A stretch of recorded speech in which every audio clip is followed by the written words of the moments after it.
In a previous lecture, we have discussed about the basics and principle of the ECG, but in today's lecture, we have started one of the most important topic of the cardiology, which is called arrhythmia.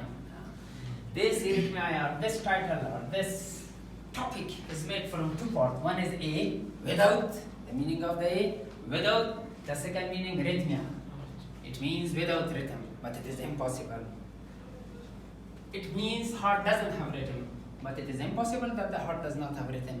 Even when the SA node is damaged, or destroyed, or failed to discharge electrical impulse, there are some subsidiary pacemakers are electrically activated, and these start working. If the SA node is damaged, or destroyed, or failed to generate electrical impulse, there are some subsidiary pacemakers are electrically activated. They start working. So it is better to use the term of dysrhythmia than the arrhythmia. Right now, arrhythmia is made from two parts. One is A, another is rhythm. A, it means without rhythm, but it means heart doesn't have rhythm, but it is impossible that the heart does not have rhythm.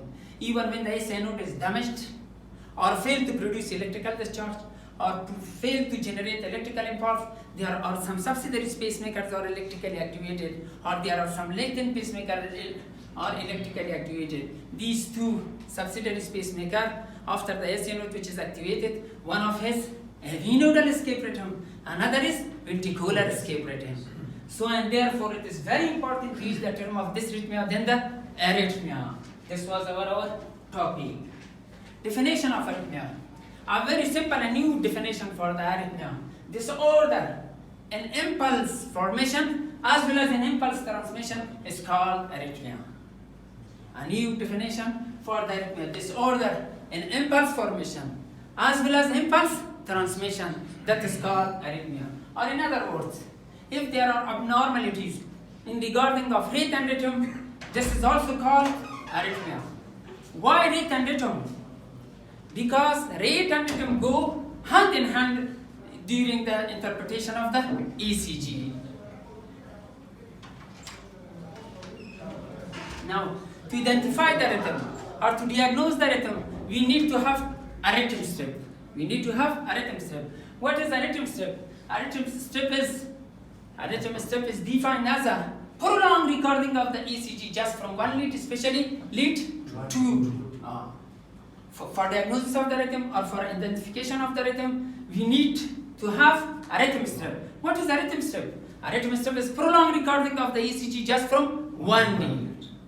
Even with a rhythm strip, there are some cases of arrhythmia which is not easily diagnosed. Even it is a challenge for an experienced cardiologist. Even with the rhythm strip, there are some cases of arrhythmia which are not easily diagnosed. So this is a challenge for even an experienced cardiologist. They also make a mistake. Even for so and therefore, in this topic, which topic? In the arrhythmia, you should pay attention about this warning sign. Warning sign. What is this warning sign? If you are in doubt about a patient's cardiac rhythm, don't hesitate to seek the medical advice. Did you catch this one? Since we have mentioned there are some cases of arrhythmia which is not easily diagnosed, even it is a challenge for an experienced cardiologist. So and therefore, when you are facing to some complicated case, you should not be hesitated. You should seek the advice of cardiologist without delay. Without delay. Did you catch this table? Yes.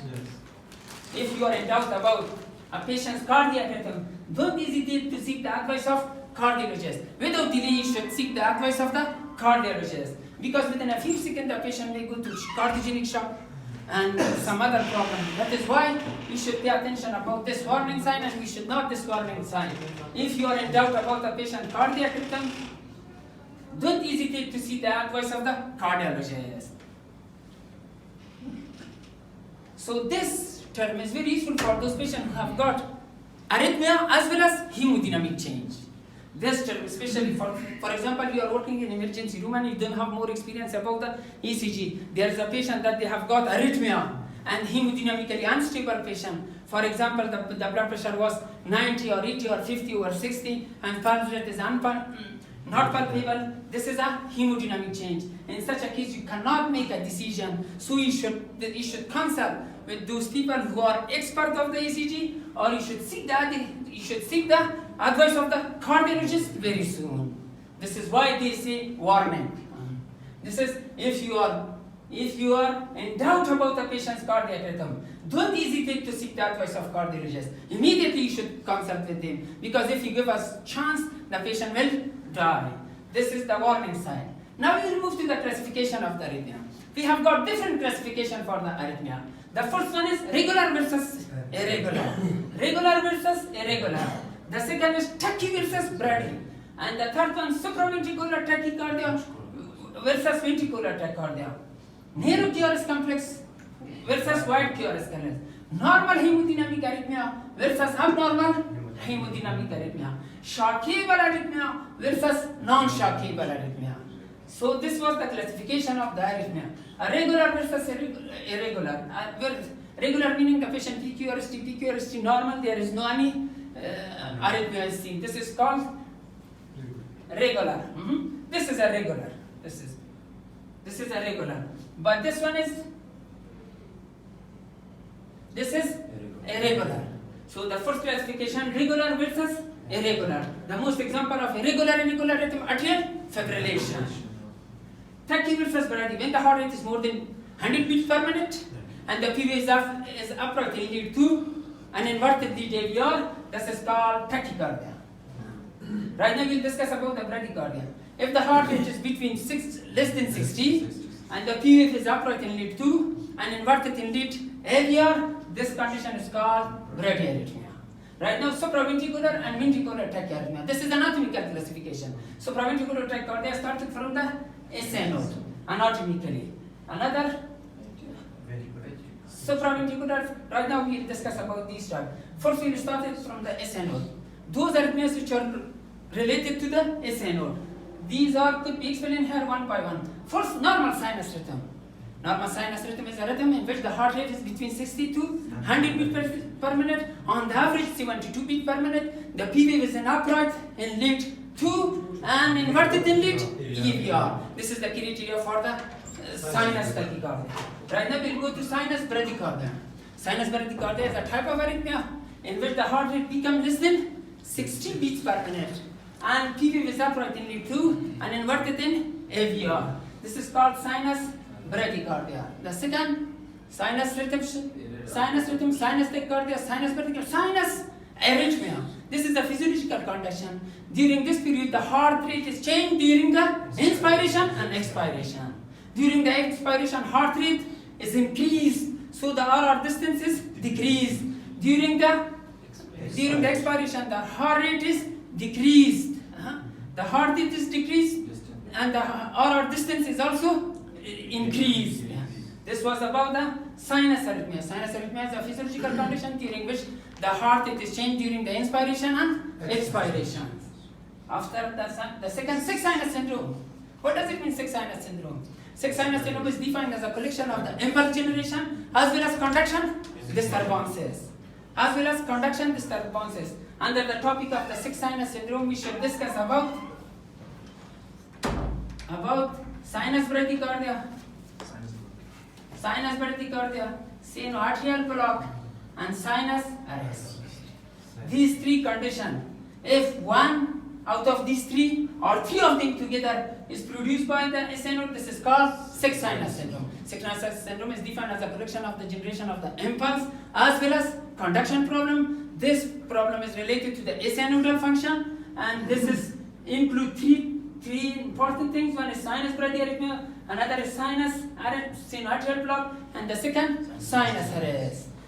If one out of three of them or three of them together is called sixth sinus syndrome.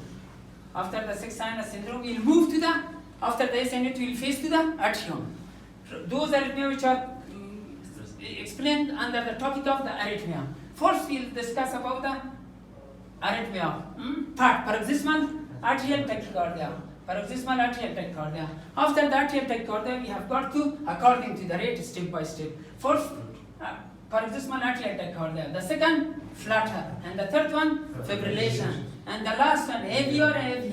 Sometimes they describe based on the around the junctional or junctional tachycardia. But in some time it is classified in the supraventricular arrhythmia. Again, which one cut? Paroxysmal atrial tachycardia, the key ECG point. I will have a detailed discussion about these in one by one in our future lecture. Just right now I will introduce this one. Part, what is the part? The heart rate is more than 100 beats per minute, and the key point, just the P wave is abnormal shape. 2. Paroxysmal atrial tachycardia, the heart rate is more than 100 beats per minute, but the key point, the P wave is abnormal shape. This was about the part. Flutter, the heart rate is between 200 to 300, and the key point, it is a sawtooth-like shape. Sawtooth-like. Fibrillation, the heart rate is more than 300 beats per minute, and the RR distance is irregular, or maybe the P is absent. AVR, atrioventricular intent tachycardia. It means it is this type AVR is originated around the AV node. The heart rate in both of them is 100 from 130 or from 150 up to 250 beats in cases of the AVR and AVNR. The key point of the ECG, the key point, the P wave may be absent, the P wave may be inverted, or the P wave may be before QRS complex, or the Q wave may be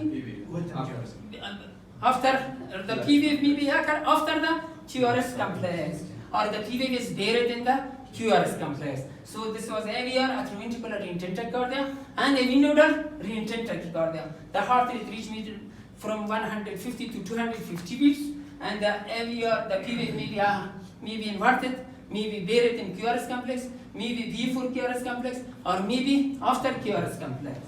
Another one, right now we will come from atrium, we should come down. When we from atrium we should come down, we reach to the ventricle. What kind of arrhythmia ventricle is produced? First we take 3 consecutive VPC, as well as the heart rate is more than 120 beats. That is called ventricular tachycardia. What is accelerated ventricular? This is a typical type of arrhythmia which is seen in cases of the infarction. And the heart rate is at the range of the 120 beats per minute. This is a benign case, there is no specific therapy.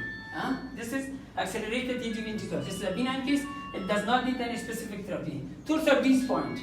Tour-30 point, this is also represent polymorphic ventricular tachycardia. This is called Tour-30 points. Another, ventricular flutter. Ventricular flutter, the heart rate may be up to 300. And finally, ventricular fibrillation. This was about the ventricular fibrillation and ventricular tachycardia up to 250 or 300, and ventricular fibrillation more than 300. Right now, another type of arrhythmia is conduction disturbances. Conduction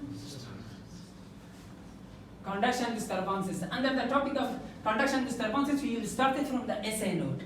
What kind of conduction disturbances we will see in the SA node? First degree SA nodal block. First degree. You shouldn't confuse with the AV nodal block or heart block. This is related to the SA nodal block. First degree SA nodal block. First degree SA nodal block in the ECG is not seen anything from the SA nodal block. Second degree SA nodal block. The second degree SA nodal block, just one beat or one entire beat is missed. What does it mean? One is beat, another is entire beat. In the second degree, one PP plus QRS complex is not present. But in the second beat, the expected time and expected place for the second beat would be pointed. Second degree SA nodal block, first degree SA nodal block, second degree SA nodal block, and third degree SA nodal block. Also call this cardiac SA nodal arrest. This is just produce a long gap. This was about the first degree SA nodal block, second degree SA nodal block, and third degree SA nodal block or sinus arrest. After the SA node, we will come to the AV node in the blood arrhythmia. We have got first degree AV nodal block. First degree AV nodal block just characterized by prolongation of the P or interval. The second degree AV nodal block, it is divided in 2 types. One is type 1, another is type 2. In type 1, periodic lengthening of the QRS complex. Finally, 1P or One QRS complex, one beat is missed. Not in type B. Yes. You have got PV, but you do not have got QRS. QRS complex. This is the differences between the synovial block and AV nodal block. So it's AV nodal block is divided in three types. One is first degree AV nodal block. The second degree and which type 1 or 2 are easily type 1 and type 2, and the third one complete heart block. In complete heart block, atrium contract their own rhythm and ventricular is contracted by their own rhythm. The atrial rate is constant, but the ventricular rate is different. Another after the or then we'll be discussing about the after the AV node when you come to bundle branch. This is a right bundle branch, and this is a right bundle branch, and this is the left bundle branch. So the left in the cases of the LBB, the QRS complex looks like W in lead 1 and M shape in lead 2. And in right BB, we will see M shape in V1 and W shape in V6. This was about the anatomical classification of the arrhythmia. But each of them should be individually discussed. For example, we started from the sinus rhythm. What is the sinus rhythm? Sinus rhythm, you have more than 3 or 4 pages just they have mentioned about the sinus rhythm. This was a small or short overview about the general information about the rhythm. Now arrhythmia, what does it mean arrhythmia?